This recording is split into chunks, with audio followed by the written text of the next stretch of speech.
भोर का समय, चंडीगढ़, 31 मई 2008। 43 वर्षीय पश्चिमी वायु कमान प्रमुख प्रणव कुमार बारबोरा वायुसेना का एक महत्व नियम तोड़ने पर तुले थे।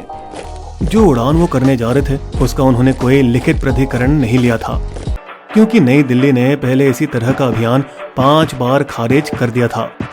कुछ दिन पहले बारबोरा ने दिल्ली के वायुसेना गोल्फ क्लब में तत्कालीन एयर चीफ मार्शल फली होमी मेजर और सेना प्रमुख जनरल दीपक कपूर से मिलने गए थे। सर, कम से कम जुबानी हाँ तो बोल दीजिए। बहुत जोखिम भरा ऑपरेशन है ये एयर मार्शल, और इतना समझ लो, अगर कुछ भी हुआ तो फंसोगे तुम ही।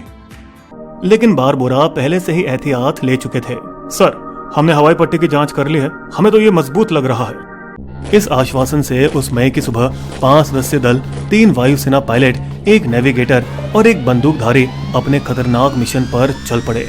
उन सभी का विश्वास पक्का था कि वे कामयाब लौटेंगे। हम मिशन पूरा करके ही रहेंगे, जय हिंद। उनका मिशन दुनिया का सबसे ऊंचा landing ground Daulat Beg Oldi DBO हवाई पट्टी समुद्र तल से 16,614 फीट ऊपर को फिर से सक्रिय करना। जैसे ही उन्होंने अपने जुड़वा इंजन AN-32 विमान की उड़ान भरी, वे इस बात को अच्छी तरह से जानते थे कि उनको विमान 14,000 फुट के ऊपर नहीं उड़ाना चाहिए था। वहां उतरने से ज्यादा खतरनाक था फिर से टेक ऑफ करना। क्या होता अगर कच्चे रनवे से उड़ने के बाद एक इंजन में आग लग गई? कुछ भी हो सकता था। DBO का स्थान भारत के लिए बहुत महत्वपूर्ण है। पहले तो वो भारत का सबसे उत्तरी चौकी है, लाइन ऑफ एक्चुअल कंट्रोल के पास, और जिसके दाएं तरफ अक्साई चीन का इलाका है। बाईं ओर सियाचिन ग्लेशियर, पाकिस्तान ऑक्यूपाइड कश्मीर और सक्शगम, जो क्षेत्र पाकिस्तान ने चीन को सौंपा, और जिसके कुछ ही किलोमीटर की दूरी पर स्थित है मशहूर काराकोरम पास, जो दूसरी शताब्दी ईसा पूर्व से पूरब और पश्चिम को सिल्क रूट नामक मार्ग से जोड़ता आया है।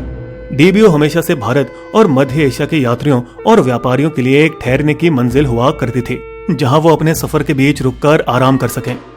दौलत बेग ओल्टी का मतलब है दौलत बेग मर गया, जो यारकन चीन, वर्तमान में शिंगजियांग के एक व्यक्ति के नाम पर रखा गया है, जो काराकोरम में अपनी यात्रा के दौरान बदकिस्मती से मर गया। 1950 के दशक के उत्तरार्ध से भारतीय सेना और भारत तिब्बत सीमा पुलिस ITBP ओल्डे में तैनात है। कठिन परिस्थितियों को झेलते हुए पतले टेंट, कपकपाती ठंड और ना तो सही तरह से संचार के साधन और ना ही कोई पक्की सड़क। अक्सर उन्हें मिट्टी की गलियों द्वारा गधों पर सामान रखते हुए 3 से 4 दिन का सफर करना पड़ता था, जब शोक नदी की बाढ़ सामान्य रास्ते को डुबा देती थी। सबसे नजदीकी गांव दक्षिण की ओर है, मुर्गो, जहां बल्टी जाति रहते हैं, जो मौलिक रूप से गिलगित बल्तिस्तान के रहने वाले हैं, लेकिन जिसकी आबादी मध्य एशिया में फैली हुई है और जो याक पालन और खुबानी की खेती पर निर्भर है। 1962 भारत चीन युद्ध से कुछ महीने पहले भारतीय सेना के इंजीनियरों ने DBO में उन्नत लैंडिंग ग्राउंड ALG बनाया, ताकि वो अक्साई चीन में चीनी कब्जे पर नजर रख सकें। लेकिन लैंडिंग पट्टी का ज्यादा इस्तेमाल नहीं हो सका, क्योंकि वो एकमात्र हवाई जहाज C-82 पैकेट, जिसे तीसरे इंजन से सक्षम किया गया था, इतनी ऊंचाई तक उड़ने के लिए 1965 में सेवानिवृत्त किया गया। यहीं पर एयर मार्शल बारबोरा ने 31 मई 2008 की ठीक सुबह 9 बजे अपने विमान को सफलतापूर्वक उतारा। इसके बाद ही रक्षा मंत्री AK एंटनी को सूचित किया गया। खुशखबरी देनी है सर। इससे पहले जब भारत जम्मू कश्मीर और पाकिस्तान सीमा में अपने आंतरिक संघर्षों में व्यस्त थे, चीन ने अक्साई चीन पर कब्जा जमाया और अपनी सीमा के बुनियादी ढांचे को मजबूत करता गया। लेकिन जब भारत ने ऐसा करना चाहा, तो अप्रैल में 2013 में चीन ने दौलत बेग ओल्टी सेक्टर के डेप्सांग पर कब्जा जमाना चाहा। जब चीन की पीपल्स लिबरेशन आर्मी भारतीय क्षेत्र में 19 किलोमीटर घुसकर सैन्य अभ्यास करने लगी, जिसकी वजह से 21 दिन का आमना सामना हुआ। घुसपैठ से वो भारत को डराना चाहते थे, ताकि हम अपना 255 किलोमीटर लंबा DSTBO दारबुक शोक दौलत बेग ओल्डी राजमार्ग बनाना छोड़ दें, जो कि line of actual control LAC के लगभग समानांतर चल रहा था। इस राजमार्ग में 37 पुलें शामिल हैं, जो कई नदियों और खाड़ी को ऊपर से पार करती हैं, और जो लेह से अक्साई चीन और काराकोरम पास की यात्रा का समय 2 दिन से घटाकर 6 घंटे कर देता है। DSTBO सड़क भारत को इन सभी चीजों पर नजर रखने में सक्षम करेगा। गिलगित बल्तिस्तान हसन अब्दुल राजमार्ग का नजरिया, जो चीन पाकिस्तान इकोनॉमिक कॉरिडोर CPEC को काशगर से जोड़ता है। सक्शगम घाटी 5180 वर्ग किलोमीटर POK का भारतीय हिस्सा, जो पाकिस्तान ने 1963 में चीन को दे दिया, और सियाचिन ग्लेशियर।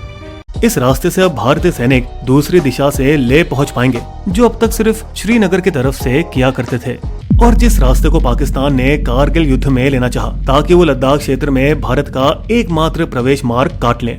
ये मदद करेगा चीन के अशांत शिनजियांग प्रांत पर नजर रखने के लिए, तिब्बत स्वायत्त क्षेत्र पर भी अक्साई चीन और तिब्बत शिनजियांग राजमार्ग जो इससे होकर गुजरता है। मगर सबसे काबिले तारीफ जो चीज है वो बेशक है रणनीतिक महत्वपूर्णता। 1400 फुट अद्भुत लंबा कर्नल चेवांग रिनचैन पुल शोक नदी के ऊपर 14,650 फुट की ऊंचाई पर बना। ये 14.5 मीटर चौड़ा पुल 70 टन तक के वाहनों का वजन ले सकता है, जिससे भारतीय सैनिक सब सेक्टर नॉर्थ SSN तक आसानी से पहुंच सकेंगे। काराकोरम और चांग चिन्मो पर्वतमाला के बीच सैंडविच ये पुल शोक और गलवान नदी के मिलन से ज्यादा दूर नहीं, जो खुद लाइन ऑफ एक्चुअल कंट्रोल से कुछ 5 किलोमीटर के फासले पर है, जहां गलवान की उच्च शिखर से रणनीतिक DSD-BO सड़क पर नजर रखी जा सकती है, और जिसके कारणवश चीन इस चोटी पर कब्जा करना चाहता है। पश्चिम में गलवान घाटी से शोक का रास्ता अभी बन रहा है, कई अन्य छोटे छोटे रास्तों की तरह जो DSD-BO से जाकर आ मिलेंगे, जबकि पूर्व में ये अक्साई चिन पठार तक पहुंचने की ताकत देता है, जिसके बीच से शिनजियांग तिब्बत राजमार्ग गुजरता है। अक्साई चिन एक शुष्क पहाड़ी मैदान हिमालय का हिस्सा नहीं है, बल्कि 19वीं शताब्दी के मध्य से लद्दाख और ब्रिटिश इंडिया का हिस्सा रहा है। हालांकि चीन का दावा है कि ये विभिन्न प्राचीन और मध्यकालीन चीनी साम्राज्यों का हिस्सा रह चुका है। 1950 के दशक में भारत ने चीन को बिना रुकावट के इस शीत मरुस्थलीय समतल भूमि पर कब्जा करने दिया, जहां ना तो बारिश और ना ही बर्फ पड़ती है। इतनी बंजर कि जब 5 दिसंबर 1961 को राज्यसभा में अक्साई चीन पर बहस हो रही थी, तब प्रधानमंत्री जवाहरलाल नेहरू वहाँ तो घास का एक तिनका तक नहीं उगता, जिसका जवाब दिया महावीर त्यागी ने अपने गंजे सिर की ओर इशारा करते हुए। तो आपका मतलब है कि मैं इसे भी बेकार समझूं? यहाँ पर भी एक बाल नहीं है, तो क्या मैं अपने सिर को दुश्मनों के हवाले कर दूं? नेहरू को अपने शब्द वापस लेने पड़े और अक्साई चीन को भी पुनः प्राप्त करने की कोशिश की, जिस वजह से भारत चीन 1962 का युद्ध हुआ। तो आज के संकट का कारण क्या हो सकता है? चीन अब सियाचिन ग्लेशियर और काराकोरम घाटी के उत्तर, जहां से CPEC गुजरता है, ताशकुरगन में एक नया हवाई अड्डा और अन्य बुनियादी ढांचे का निर्माण कर रहा है।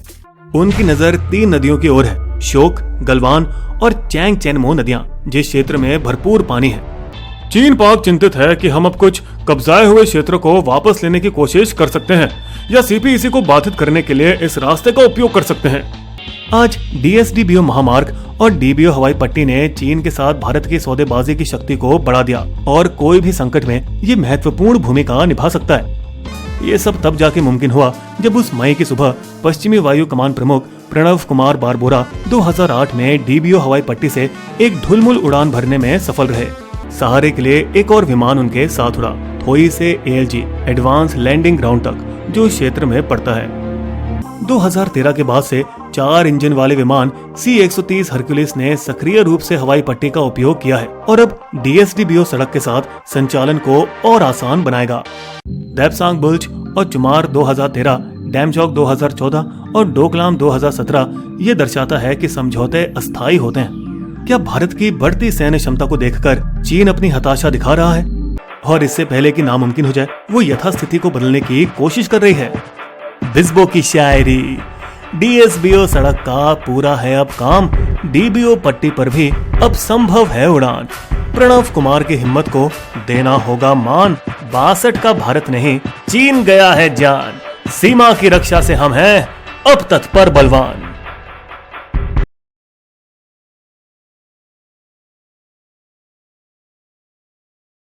अगर आपको हमारी वीडियो पसंद आई तो सब्सक्राइब करें हमारे YouTube चैनल को, और पेज पर बने बेल आइकन को क्लिक जरूर कीजिएगा, ताकि आपको हमारे लेटेस्ट वीडियो की जानकारी आसानी से मिल सके। धन्यवाद।